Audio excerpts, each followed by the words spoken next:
Hello दोस्तों, good morning. मेरा नाम चंदन कुमार। आप लोग देख सकते हैं मेरे नए चैनल। इस चैनल के माध्यम से मैं आप लोग को कंप्यूटर पढ़ाना सिखाता हूं, जो कि बहुत ही ज्यादा इंपॉर्टेंट है।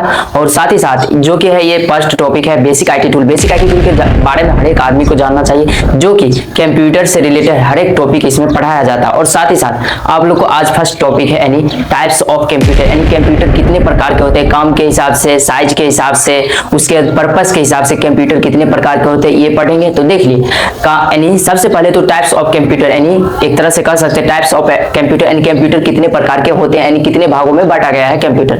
तो देख लीजिए, यानी कंप्यूटर को मात्र 3 भागों में बांटा गया है। कंप्यूटर को मात्र 3 भागों में बांटा गया। और देख सकते हैं फर्स्ट कंप्यूटर है साइज के हिसाब से कंप्यूटर कितने प्रकार के होते हैं। तो देख सकते हैं एक तरह से कि साइज के हिसाब से एक तरह से कह सकते हैं इसमें क्या आ गया, यानी लंबाई, चौड़ाई, ऊंचाई, ये सब इसमें मेजरमेंट किया जाएगा, ये सब के बारे में दिया गया है। तो देख सकते हैं साइज के हिसाब से यानी 4 कंप्यूटर होते हैं। उसके बाद फिर आ जाता है यानी काम के हिसाब से कितने प्रकार के कंप्यूटर होते हैं। तो काम के हिसाब से मात्र 3 प्रकार के होते हैं। उसके बाद पर्पस के हिसाब से पूछेगा कंप्यूटर कितने प्रकार के होते हैं, तो पर्पस के हिसाब से कंप्यूटर 2 प्रकार के होते हैं। तो चलिए आज फर्स्ट टॉपिक चालू करेंगे, काम के हिसाब से कंप्यूटर कितने प्रकार के होते हैं। आप लोग वीडियो को स्किप ना करिएगा और बारीकी से देखिएगा, ताकि आप लोग बहुत ही अच्छे से समझ पाइएगा कि यानी टाइप्स ऑफ कंप्यूटर क्या है। कंप्यूटर था यानी साइज के हिसाब से 4 कंप्यूटर था। पहला कंप्यूटर था, आप लोग देख सकते हैं, पहला कंप्यूटर था यानी कंप्यूटर था मेन रैम कंप्यूटर और यानी तीसरा कंप्यूटर था मिनी कंप्यूटर और चौथा कंप्यूटर है माइक्रो कंप्यूटर। तो चलिए फर्स्ट टॉपिक है आज सुपर कंप्यूटर क्या होता है, इसको डिटेल से समझेंगे और आसानी पूर्वक समझेंगे ताकि आप लोग को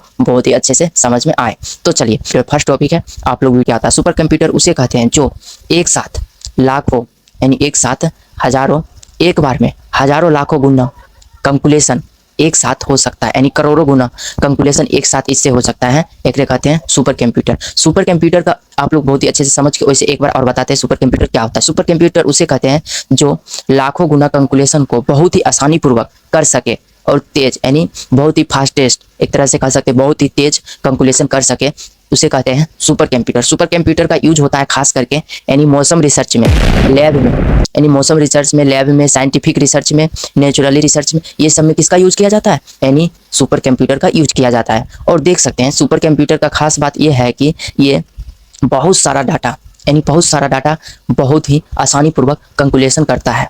उसके बाद ये बिना रुके बहुत दिन तक चलते रहता है। साथ ही साथ इसका यूज साइंटिफिक रिसर्च के लिए, यानी एक तरह से कह सकते हैं साइंटिफिक रिसर्च, यानी वैज्ञानिक लोग जो स्पेस रिसर्च होता है, स्पेस एजेंसी, वो सब खास करके इसका यूज करते हैं। यानी सुपर कंप्यूटर का यूज यानी स्पेस रिसर्च में इसका यूज किया जाता है। तो चलिए आप परिभाषा सबसे पहले बोर्ड पे लिख लेते हैं कि यानी क्या होता है सुपर कंप्यूटर का परिभाषा था, आप लोग की बहुत ही अच्छे से समझ पाइए। तो चलिए लिखते हैं सुपर कंप्यूटर। तो चलिए सुपर कंप्यूटर यह बहुत ही पावरफुल और फास्टेस्ट जो बहुत ही बड़े और कॉम्प्लेक्स स्पीड से कैलकुलेशन कर सकता है। एक तरह से कह सकते हैं जो बहुत ही बड़ा कैलकुलेशन रहेगा ये फास्टेस्ट तरीका से यानी स्पीड से कर सकता है, एक कहते हैं सुपर कंप्यूटर ना। सुपर कंप्यूटर आप लोग बहुत ही अच्छे से समझ गए। तो चलिए अब है कि यानी सिंपल भाषा में कह सकते हैं कि सुपर कंप्यूटर क्या होता है। तो देख सकते हैं सुपर कंप्यूटर दुनिया का सबसे तेज और पावरफुल कंप्यूटर होता है। सुपर कंप्यूटर क्या होता है, सुपर कंप्यूटर दुनिया का बहुत ही तेज और पावरफुल कंप्यूटर होता है। इसका खास बात यह है कि यह तेजी से कैलकुलेशन करता है। इसका खास बात देख सकते हैं, यह बहुत ही हाई स्पीड से कैलकुलेशन करता है। यह बहुत ही हाई स्पीड से कैलकुलेशन करता है। साथ ही साथ एक साथ लाखों करोड़ों डाटा प्रोसेस करता है। एक तरह से कह सकते हैं एक साथ कितना डाटा प्रोसेस करता है, लाखों करोड़ों डाटा एक साथ प्रोसेस करता है। उसके बाद नॉर्मल कंप्यूटर से हजारों गुना ज्यादा पावरफुल होता है। जो देख सकते हैं आप लोग, जो नॉर्मल कंप्यूटर होता है इससे हजारों गुना ज्यादा पावरफुल होता है। और साथ ही साथ इसमें हजारों प्रोसेस होता है, यानी एक बार में ये कितना हजारों करोड़ों प्रोसेस एक बार में कर सकता है। एक बार में कितना प्रोसेस कर सकता है, हजारों प्रोसेस एक बार में ये कर सकता है। तो चलिए इसका यूज कहाँ होता है, इसका यूज सबसे पहले तो आप लोग को बताते हैं यूज क्या होता है। देख सकते हैं सबसे पहले तो सुपर कंप्यूटर का यूज होता है मौसम रिसर्च में। और एक तरह से कह सकते हैं जैसे मौसम, जैसे बारिश वारिश आने वाला रहता है, ये किससे पता लगाया जाता है, सुपर कंप्यूटर से ही पता लगाया जाता है कि मौसम रिसर्च के माध्यम से। तो चलिए अब दूसरा है कि स्पेस रिसर्च, एक तरह से कह सकते हैं स्पेस एजेंसी, यानी एक तरह से कह सकते हैं स्पेस एजेंसी यानी सैटेलाइट के बारे में जानना किससे होता है, यानी सुपर कंप्यूटर से ही किया जाता है।